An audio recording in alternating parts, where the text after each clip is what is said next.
पण भारतीय संविधानाने ज्यांनी अपमान केलेला आहे, परभणीमध्ये एक अशी घटना घडली की त्या ठिकाणी सकाळी हिंदू सकल समाजाचा मोर्चा निघाला होता।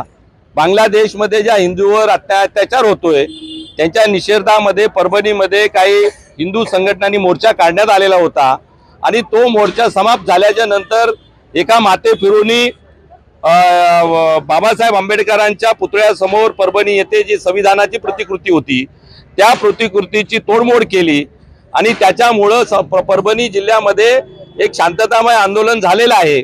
परंतु त्या ठिकाणी आंदोलनाशी काही संबंध नसणारा एक सोमनाथ सूर्यवंशी हा जो लॉचा स्टुडंट आहे त्याला बेदम मारहाण करण्यात आली, त्याला पोलीस कोठडी देण्यात आली आणि पोलीस कोठडीमध्ये त्याला बेदम मारहाण करण्यामुळे त्याच्या न्यायालयीन कोठडीमध्ये मृत्यू झालेला आहे आणि त्याच्या निषेधार्थ आज आम्ही हे शांततामय आंदोलन या ठिकाणी आम्ही करत आहोत।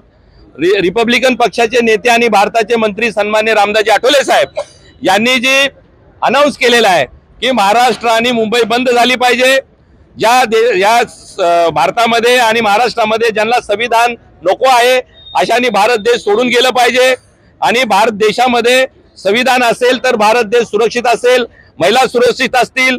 मी या ठिकाणी सन्माननीय देवेंद्र फडणवीस साहेबांना एक नम्र निवेदन करू इच्छितो की आपण लॉचे स्टुडंट आहात आणि या ठिकाणी आपण महाराष्ट्राचे मुख्यमंत्री झालेले आहात आणि बाबासाहेब आंबेडकरांच्या जनतेचा आपल्यावर प्रचंड विश्वास आहे।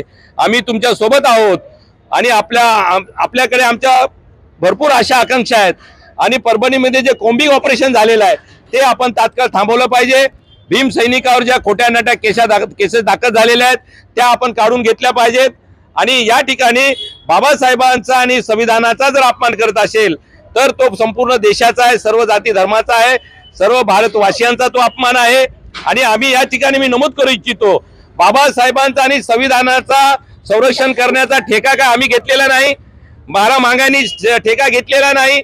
संविधानाच्या कायद्यामुळे आपण सगळे सुरक्षित आहोत। मराठा सुरक्षित आहे, ब्राह्मण सुरक्षित आहे, ओबीसी सुरक्षित आहे, वडार समाज सुरक्षित आहे, धनगर आहे, ओबीसी आहे।